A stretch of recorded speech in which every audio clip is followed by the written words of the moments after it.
안녕하세요. 인사드리겠습니다. 키스티 국내정보실의 최선이라고 합니다.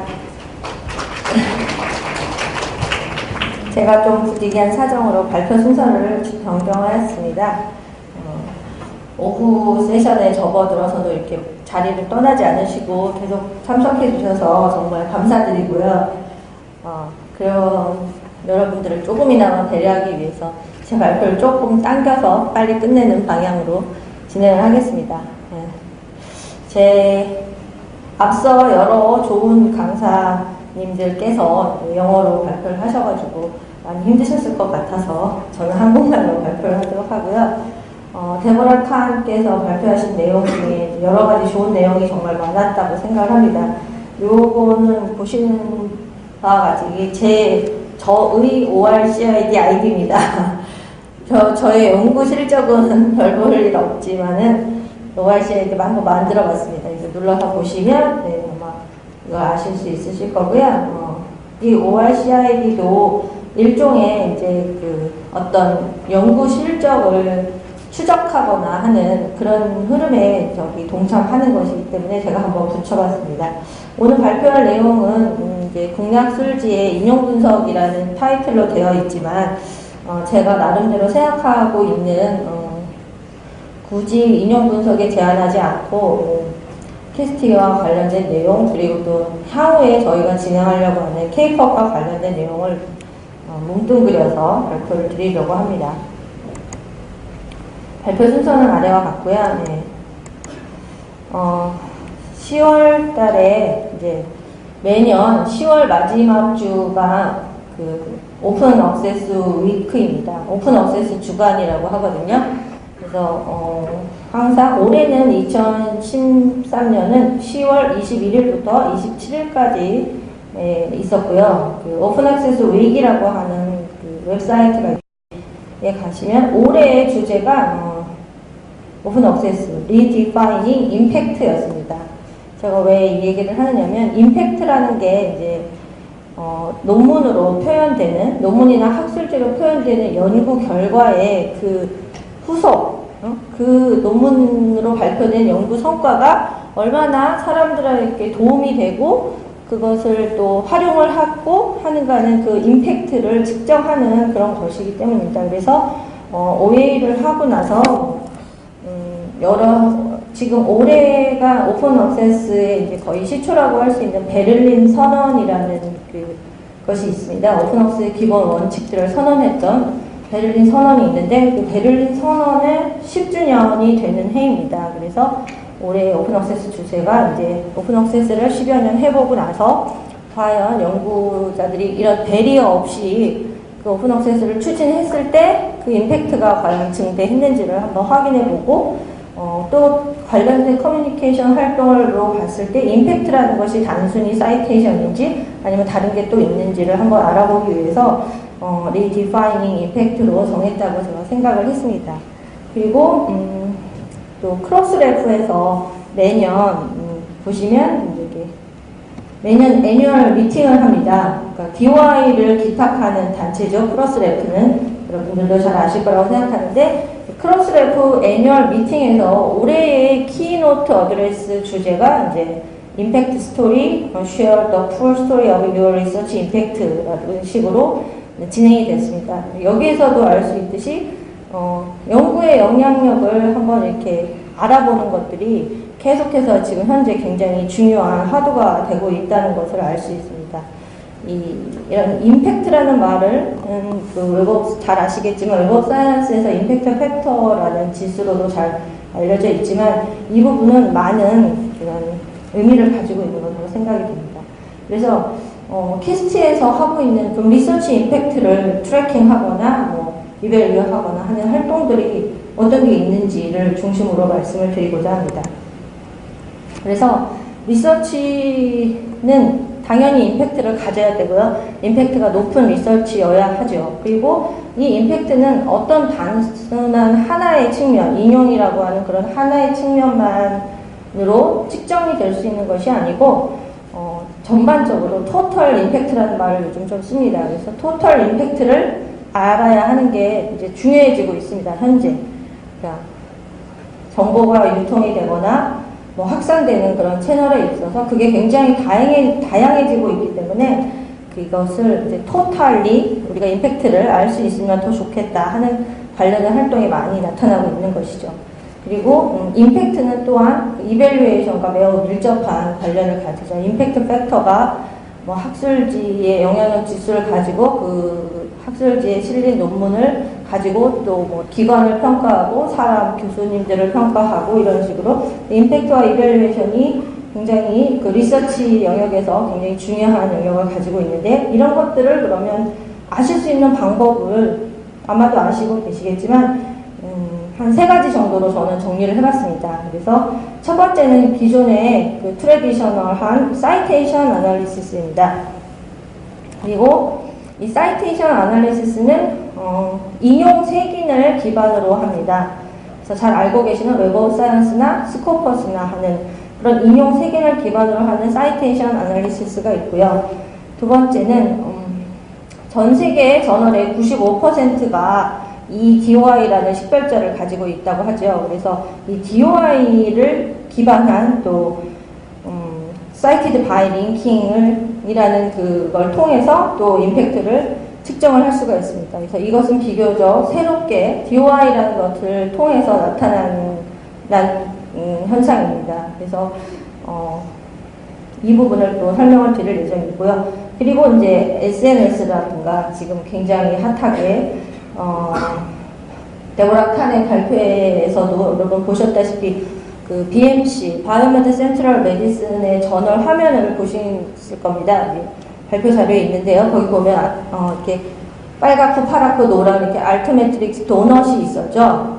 알트메트릭스 도넛. 그 도넛에 대해서 데보라 칸께서 이제 여러 측면이 있는데 데모그래픽 쪽만 보여주셨어요. 그래서 전 세계에서 어느 지역에서 이 논문을 봤는지 이런 걸 알려주셨는데 사실 그 소스는 굉장히 다양하거든요. 그래서 SNS라던가 뭐 또 어떤 공유한 영역이라던가 뭐 아니면 그 여러 가지 뭐 사이언스 블로그라던가 여러분들이 아니면 서로 오고 간 뭐 이메일에서도 이렇게 공개된 모든 그 포스팅에서는 그 DOI를 통해서 학술 논문에 대해서 언급을 하게 되면 그 부분들을 저희가 여러 가지 도구를 써서 측정을 하거나 분석을 할 수가 있습니다. 그래서 그런 것들을 알트메트릭스라고 합니다. 그래서 아마도 알트메트릭스는 많이 들어보시지 않은 영역일 거라고 생각을 합니다.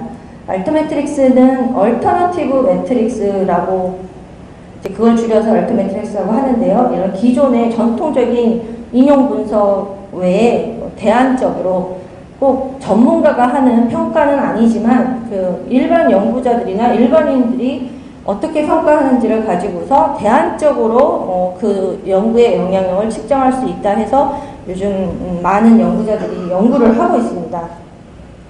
그러면 기존에는 이종색인을 통한 인용 분석을 할 때는 그 웹 오브 사이언스에는 웹 오브 사이언스만의 논문 아이디가 있고요. 스코프스에는 스코프스만의 논문 아이디가 있어가지고 그 아이디끼리 어떤 논문을 가진 어떤 논문의 아이디가 다른 논문 어떤 논문을 인용했으면 그 아이디끼리 이렇게 링킹을 계속 걸어가지고 인용 분석을 했습니다. 그래서 그럴 경우에는 이제 어떤 글로벌한 누구에게나 통용되는 아이디가 아니고 그 DB 안에서만 통용되는 아이디이기 때문에 그 DB 안에서만 분석이 가능했죠. 그렇지만 DOI는 그걸 뛰어넘었습니다. 그래서 글로벌한 아주 공공연하게 퍼블릭하게 누구나 인정하는 그런 아이디가 되었죠. 그래서 이 DOI를 이용해서 이제 사이테이션 분석도 하고 DOI의 그 기탁된 참고문을 가지고 또 사이티드 바이 링킹도 하고 하여튼 그렇게 하고 또 SNS나 여러 가지 뭐 공유, 알토메트릭스를 하는 데 있어서도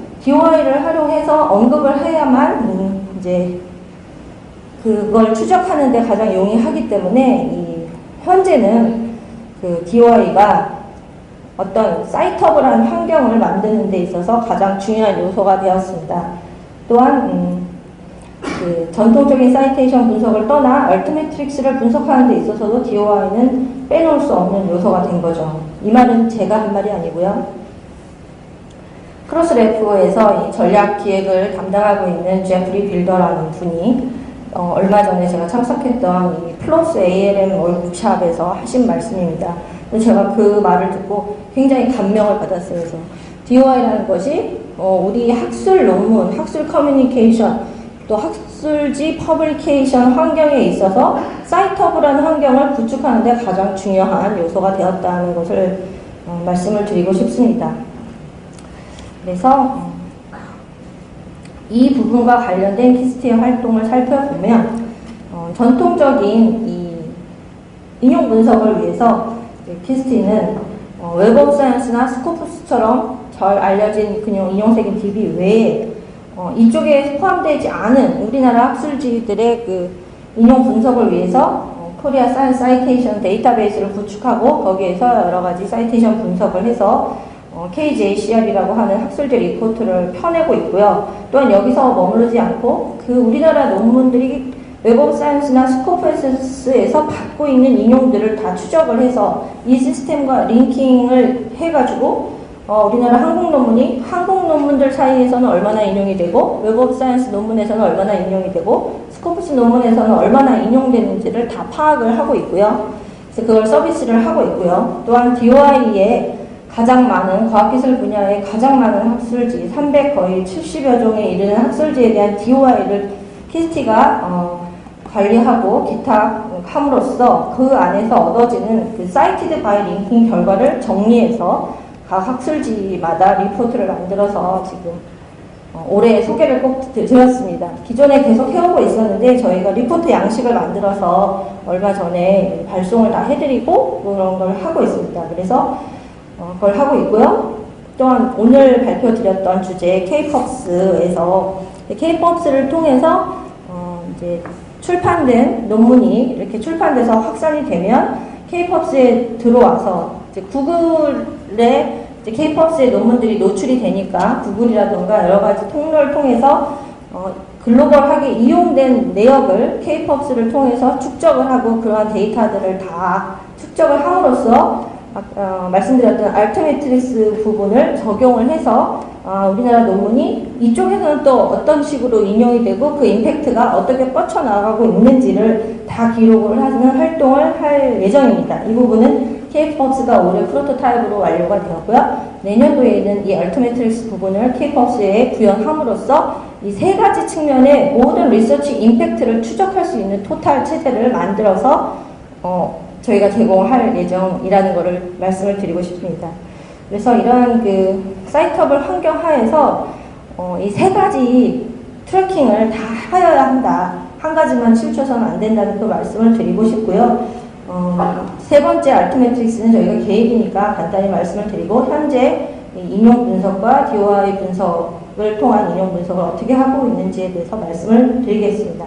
스코프스에서는 약 142종이 포함이 되어 있습니다. 그래서 이 부분을 저희가 빠뜨리면 여러분들의 리서치 임팩트를 빠뜨리는 게 되거든요. 그래서 그 부분을 추적하는 것을 보여드리려고 합니다. 웹 오브 사이언스에서는 JCR이라는 서비스를 통해서 그 개별 학술지의 리서치 임팩트를 측정하게 해드리죠. 그리고 스코프스에서는 스닙이나 SJR을 통해서 요즘 서비스를 하기도 하지만 또 SJR이라고 하는 연구 데이터 그룹에서 스페인에 있는 연구 그룹인데요. 그쪽에서도 또 관련된 스코프스 데이터를 이용한 저널의 랭킹이라든가 인용 분석을 해서 이렇게 제공을 하고 있고요. 저희가 이것들을 벤치마킹을 해서 KSCR이 사이트 안에서 특정 논문이 웹 오브 사이언스 한국 저널에서 받은 인용 그 횟수뿐만 아니라 웹 오브 사이언스 논문이거나 스코프스 논문일 경우에는 서로 API를 연결합니다. 그래서 API를 연결해서 이 웹 오브 사이언스에서 받은 논문 인용 횟수와 스코프스에서 받은 인용 횟수를 계속 이렇게 통합해서 서비스를 제공을 하고 있고요. 이 결과는 이제 매칭된 결과입니다. 그래서 현재 웹 오브 사이언스 90여 종의 논문 7만 편이 이제 웹 오브 사이언스 안에서 받은 사이테이션은 20만 회가 되는 것으로 나와 있고요. 평균 2.9회. 스코프스에서는 142종, 8만 2천 편의 논문이 18만 회의 인용을 받아서 평균 2.2회를 받은 것으로 나와 있습니다. 이 부분에 대해서는 질문이 나올 수도 있겠지만 일단 저는 패스를 하겠습니다. 그리고 KSCI에서 이제 또 별도 서비스로서 학술지에 대한 리포트를 만들어서 보여드리고 있습니다. JCR과 유사한데요. 한국 학술지 DB에서만 받은 인용을 포함하기 때문에 임팩트 팩터가 상당히 낮습니다. 현재. 그리고 이 화면은 DOI를 통해서 이 논문이 지금 BMB 리포트에 있는 논문인데요. 이 논문이 DOI가 기탁이 되고 나서 DOI를 카운팅을 통해서 이 논문이 DOI에 기탁된 논문들로부터 받은 피인용 횟수가 124회라는 걸 보여드리고 있습니다. 이걸 저희가 그쪽하고 그 시스템을 연결해서 이 데이터를 받아서 저희 사이트에서 서비스로 구현해서 보여드리는 모습을 보여드리고 있습니다. 그래서 이 부분이 이제 KSCI나 이 부분이 다 통합이 돼서 하나의 논문이나 하나의 학술지에 대해서 우리나라 학술지가 갖고 있는 현재의 리서치 임팩트를 다 측정을 해서 보여드린다는 걸 보여드리고 있고요. 더 자세히 말씀을 드리면, 그래서 오늘은 과학기술 분야 학술지 전체에 대해서 말씀드리기보다는 이제 K-POPS에 올해 12종의 학술지가 시범으로 참여하셨는데요. 이 학술지들을 위해서 저희가 그 인용 분야의 리서치 리포트하고 그다음에 DOI를 통한 인용 리포트를 만들어서 이용 및 인용 리포트를 만들어서 보여드리고자 합니다.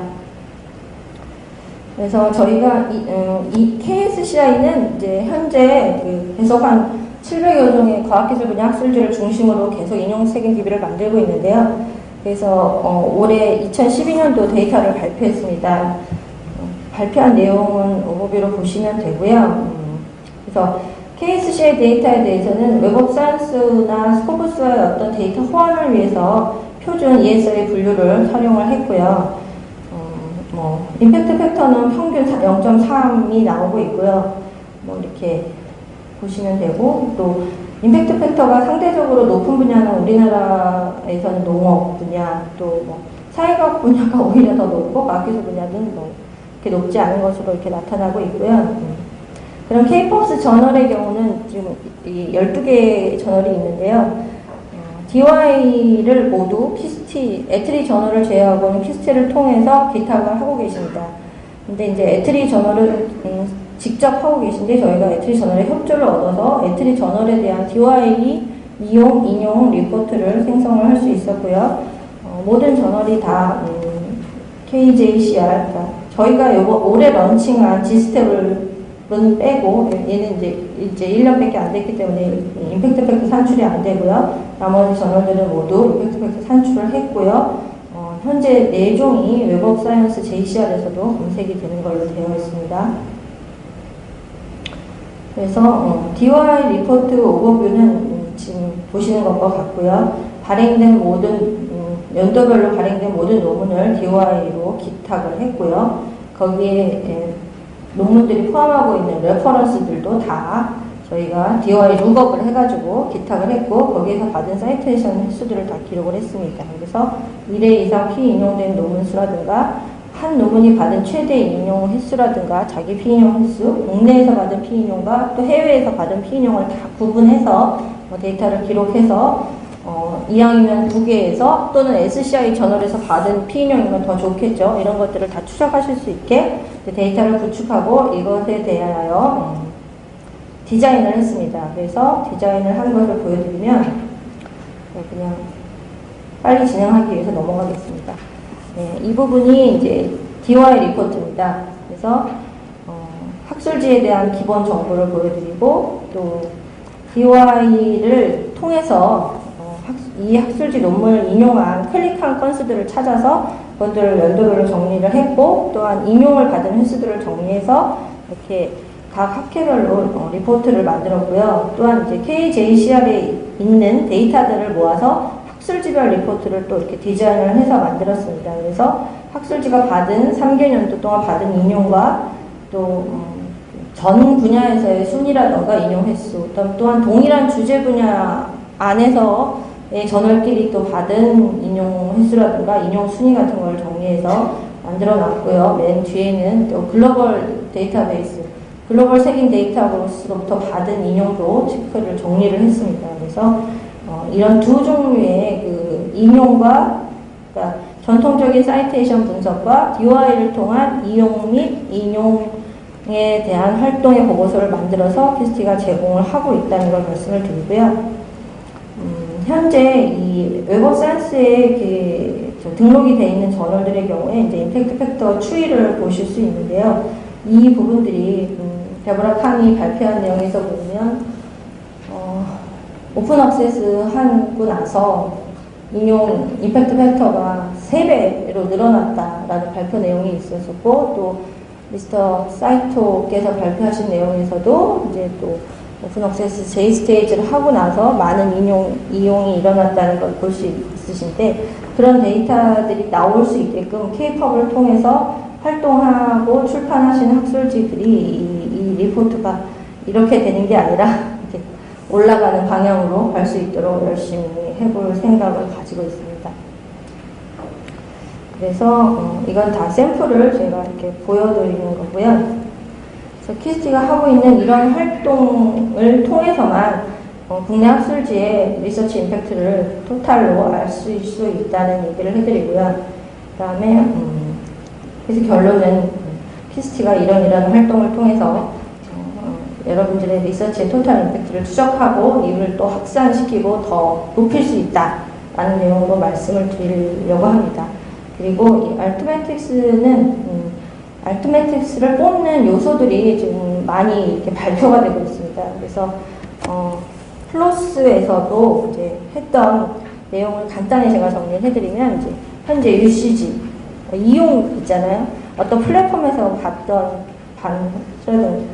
논문을 본 횟수라든가 PDF 다운로드 받은 횟수라든가 XML 풀텍스트 다운받은 횟수라든가 이런 것들을 다 기록해서 UCG를 기록하고, 또 이런 여러 사이테이션들을 측정할 수 있는 이런 걸 통해서 사이테이션을 다 또 측정을 하고, 그 다음에 또 논문에 대해서 코멘트를 남기거나 노트를 남기거나 어떤 평점을 주거나 했던 것들, 그 다음에 소셜미디어에서 좋아요를 누르거나 맨들레이에서 읽었다고 하거나 내 폴더에 저장을 하거나 이런 것들, 트위터에서 언급하거나 페이스북에서 공유하거나 했던 모든 것들을 다 추적을 하고, 또 사이언스의 블로그나 미디어들에 나타난 것들을 다 추적을 해서 이 부분들을 토탈리 구현을 하면, 플랫폼에 구현을 하는 것들이 이제 알트메틱스라고 할 수 있는데, 이 부분에 대해서는 내년도에 다시 한번 발표할 수 있도록 제가 준비를 해보도록 하겠습니다.